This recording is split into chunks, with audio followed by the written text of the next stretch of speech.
Did anyone ever tell you the brutal truth about life after 80? Crossing into your 80s brings a quiet shift that few people talk about. Not the surface level stuff like birthdays or slower mornings, but the deeper, often unspoken changes. It's a time filled with both wisdom and loss, presence and distance, deep peace and sometimes deep loneliness. And if you're not prepared for some of these shifts, they can catch you off guard, leaving you wondering, why didn't someone tell me?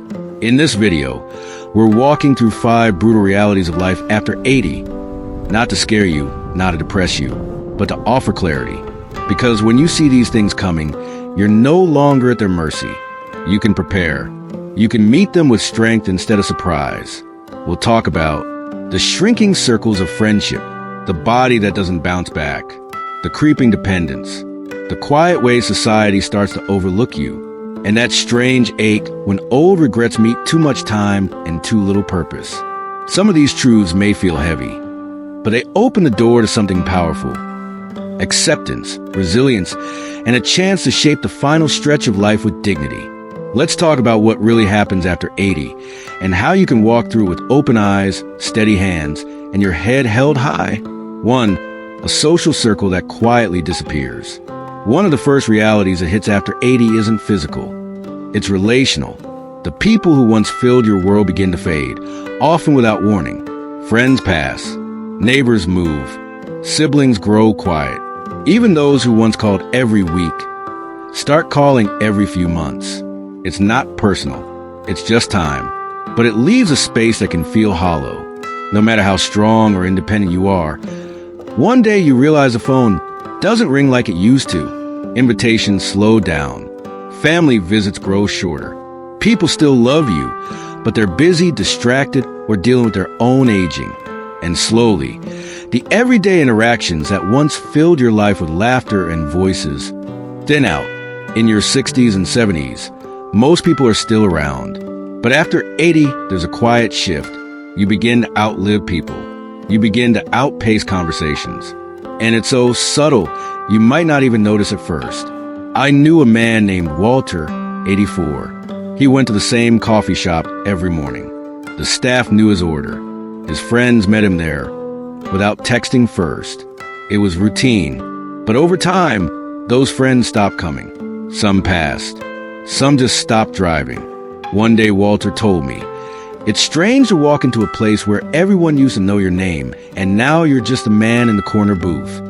That kind of loneliness doesn't always come with tears. Sometimes, it's just a silence after dinner, a walk that feels too quiet. The list of people who really know you gets shorter, and you can't stop it. But knowing this means you can do something about it. You can stay connected on your terms, whether through a church group, a weekly lunch, a phone call you start, or even a letter. Because after 80, connection doesn't come the way it used to. You have to go get it. And you can. 2, a body that stops bouncing back. By the time you reach 80, your body doesn't whisper anymore. It speaks clearly. The little aches that used to come and go now linger. The fatigue that passed after a nap might last into the next day. And here's the hard truth. Even small health problems can change your life overnight. You might wake up feeling fine, but by evening, something's off.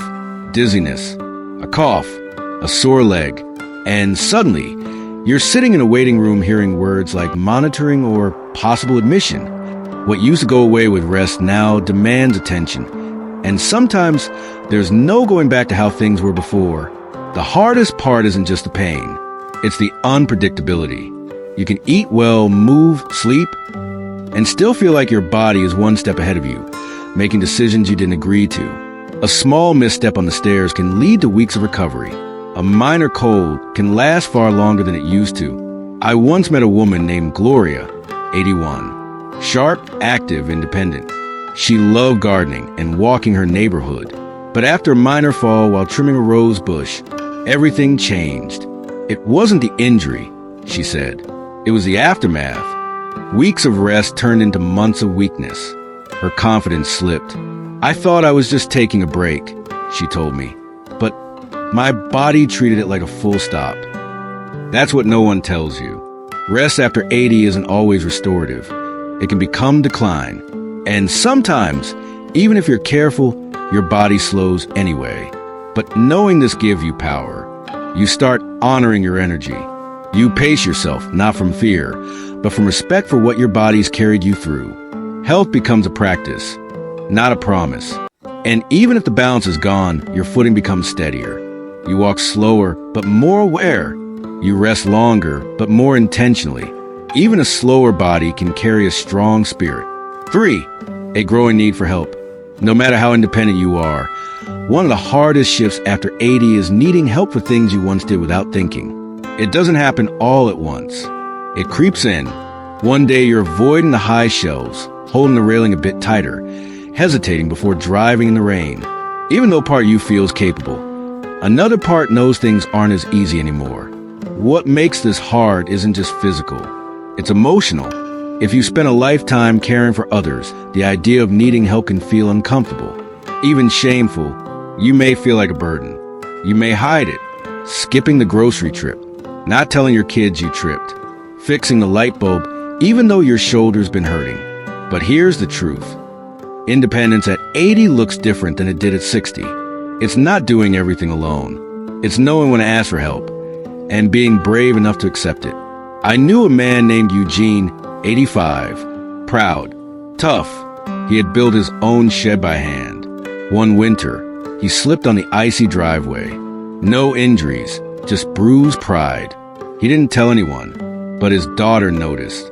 She started bringing groceries and staying for coffee. At first, he resisted. "I'm fine," he'd say. But over time, it became routine. One day, he admitted, "It's nice not having to carry everything alone." That's the shift. It's not weakness. It's wisdom. Help doesn't take away your independence. It protects it. Whether it's a hand on the stairs, a ride to the doctor, or a grab bar in the shower, these supports preserve your dignity. After 80, one of the bravest things you can say is, "I could use a hand." 4. A presence the world starts to overlook. Another truth. After 80, you may begin to feel invisible. Not to those who love you, but to the world. The cashier looks past you. The doctor speaks to your adult child. The server assumes you can't hear, can't think, can't choose.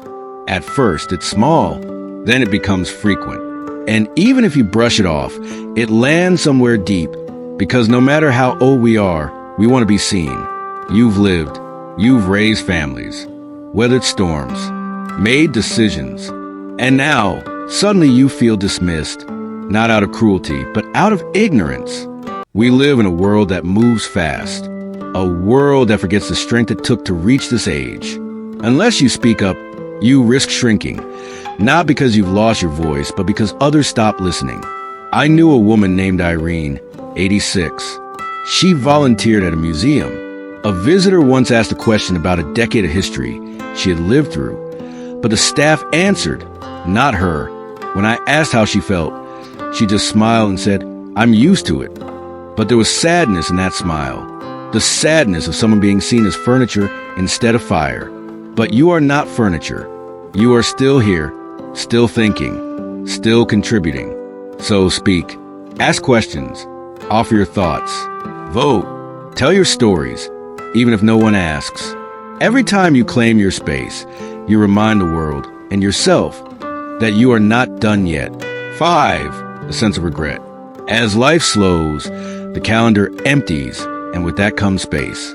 Space to reflect, remember, replay. That can be beautiful. But if you're not careful, it turns heavy. Not dramatic. Quiet. I wish I'd spent more time with them. Why didn't I take that chance?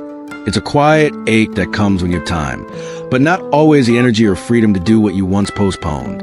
We celebrate aging, grandkids, retirement, but we rarely talk about the what now.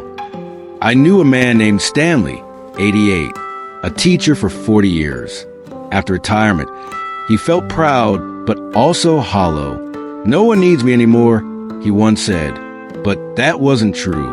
He just hadn't found a new way to be needed. Because purpose doesn't retire. It changes shape. Maybe you don't build houses anymore, but you build confidence in your grandkids. Maybe you don't lead meetings, but you show up when someone's grieving. Maybe you don't solve big problems, but you solve loneliness with a smile. Regret isn't about what went wrong. It's about what you do next. Redefine purpose, not as productivity, but as presence. You still have so much to give, not just to others, to yourself. Wake up with kindness, curiosity, and enough courage to ask, how can I bring light today? Even if just a little, that's not regret. That's redemption. Final thoughts. Reaching your 80s is no small thing. It's a landmark built on decades of effort, love, change, and resilience. And with that strength come new challenges, some subtle, others undeniable. Facing them doesn't make you weak. It makes you honest. It means you've lived long enough to see life clearly. Unpredictable, sometimes unfair, but still deeply worth showing up for. And here's the good news. You still get to choose. You can choose connection, rest, help, courage, forgiveness. This isn't the end. It's the deep part of the story. The part where every word carries weight. The part where small gestures matter more than grand ones. The part where your presence, your patience, your perspective, that becomes your power.